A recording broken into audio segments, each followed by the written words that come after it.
잠 못 자시는 분들이 너무 많다는 너무 걸 알게 많아요. 됐어요. 네. 잠만 좀 푹 잤으면 좋겠다. 음. 이렇게 영양제를 먹는데도 아직도 잠이 안 와요. 이런 얘기 하시거든요. 그럼 제가 그렇게 말을 해요. 세상에서 제일 무거운 게 눈꺼풀이다. 아무리 잠을 안 자려고 해도 몸이 잠을 원하면 눈꺼풀이 저절로 감긴다. 잠은 내 몸에 조건이 맞으면 저절로 잔다. 그러니까 잠을 못 자는 게 질병이 아니라 잠은 신호다. 내 몸의 균형이 깨졌다는 신호다. 이제 이런 표현 해드리거든요.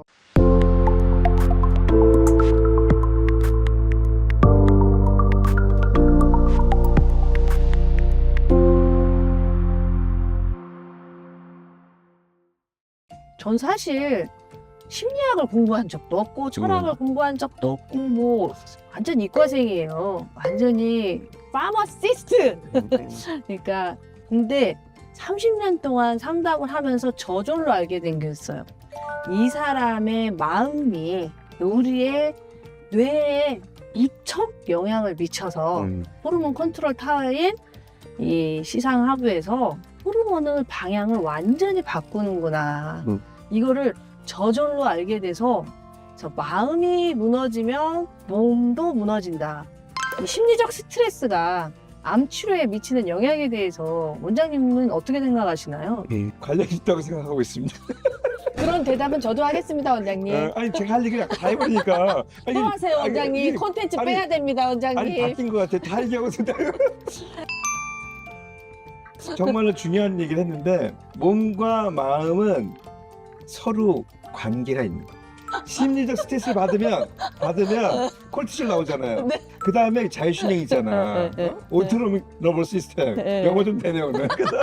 거기 다음에 거기 교감신경하고 부교감신경이 있는데 네. 교감신경은 걱정, 불안, 통증, 우울과 연관돼 있어요. 그렇기 때문에 걔가 활성화되면 암이 생길 수 있고 진행한다는 것은 익히 알려진 과학적 사실이에요.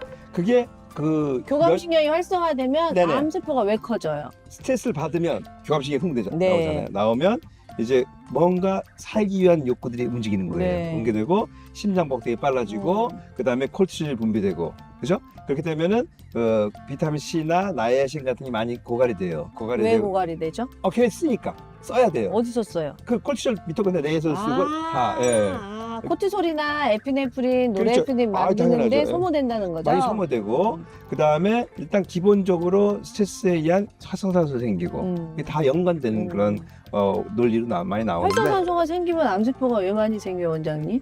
활성산 자체가 그 DNA에 의한 유전적인 인스테빌리티를 유발시키고 쓰고 있거든요. 그리고 막 같은 걸 좀 망가뜨리기도 하고 활성산 자체가 이 암을 갖다 일으키는 원인도 되지만 또 이제 여러 가지 또 다른 문제를 많이 일으키기도 합니다. 그래서 원장님은 이렇게 심리적으로 네네. 힘드신 분들에게 이 마음을 좀 편안하게 하기 위해서 어떤 구체적인 것들을 권유하고 계신가요?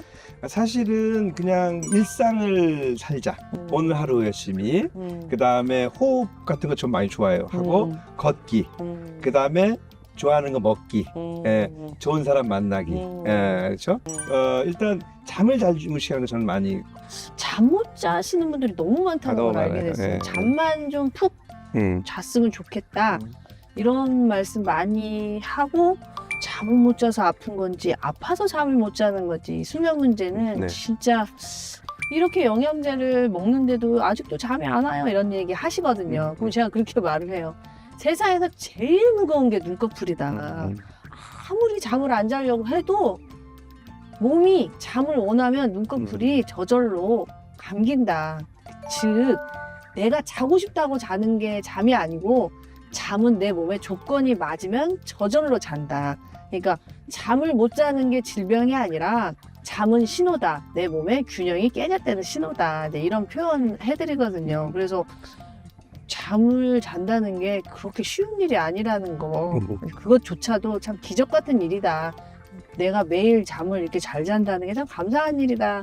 이런 생각 하거든요. 좀 더 원장님하고 쭉쭉 채널 만들어가면서 구체적으로 사연 남겨주시면 어떤 감정 때문에 힘들어요 그러면 우리가 또 그 감정을 해소하는 거에서 같이 공감도 해주고 솔루션도 한번 내보는 걸로 방향성을 잡으면 어떨까 싶습니다. 아주 좋습니다.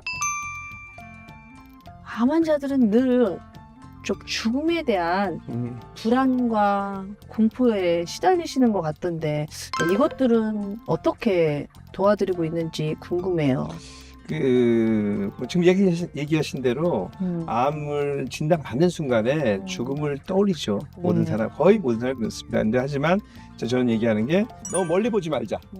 물론 뒤를 좀 생각해야 되지만 지금 한 발짝도 못 갔는데 갑자기 저 설악산에 올라가 있고 한라산에 올라갈 수는 없는 거거든요. 그래서 지금 내 앞에 있는 요 발자국을 먼저 이렇게 하면서 그냥 요 가는 순서대로 이렇게 가자. 해야 될 거 하고 나머지는 내 역할이 아니니까 그거는 이제 만약에 본원에서 하는 치료면 치료고 또 그 선택의 폭이 있는 거고 또 도움을 줄 수 있는 게 있다면 뭐 저희 병원이든 또 아니면 우리 약사님이건 또 이런 채널을 통해서 우리가 좋은 공감을 같이 하거나 좋은 정보들을 같이 나누면서 좋은 발견을 한다면 제가 볼 때는 충분히 그런 공포에서 완전히 벗어나지 못하겠지만 조금씩 무뎌지는 거예요. 제가 보니까 가보지 않았기 때문에 가보지 않은 것을 아무리 걱정하면 안 되는 거거든요.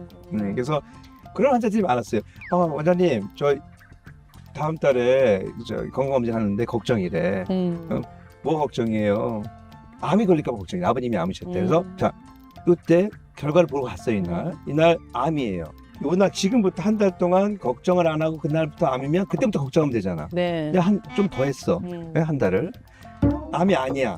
그럼 쓸데없는 걱정 한 달 한 거예요. 그렇기 때문에 지금 이 순간은 다 잊어버리시고 지금을 살았으면 좋겠습니다. 더 중요한 게 좋아진 환자들 같이 좀 많이 이렇게 얘기를 나누게 해주세요. 그리고 식사도 같이 하고. 유경험자. 그렇죠. 그리고 특히나 좋은 영향력이 있는 분들을 많이.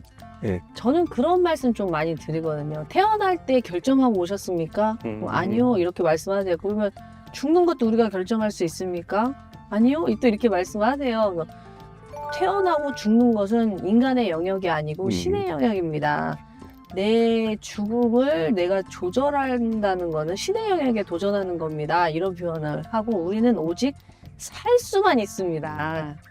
우리가 할 수 있는 건 사는 거지 태어나고 죽는 거는 우리의 권한이 아닙니다. 이런 말들인데 실제 제 철학이기도 해요. 그래서 저도 늘 그냥 오늘에 집중하고 살고 있긴 한데 제가 암에 걸려보지 않았기 때문에 이런 제 위로가 그분들에게 얼마나 위로가 될지는 모르겠지만 저랑 소통하는 그 순간만은 약간의 진통제처럼 좀 편안해 하시더라고요. 그래서 우리가 불안해하지 말자 이거보다는 암을 제대로 이해하고 또 암을 보는 내 관점을 좀 확장시키고 이러면서 좀 공부하면서 스스로를 위로하면서 또 주변 사람들하고 또 의지할 땐 좀 의지하고 도움도 좀 요청하고 또 전문가하고 상의도 하면서 슬기롭게 좀 헤쳐나가면 좋지 않을까. 이렇게 막연히 불안감을 갖지 네. 마시고 저희 특히 이장 약사님의 그런 철학적인 그 말을 통해서 열심히 같이 따라오신다면 네. 아마도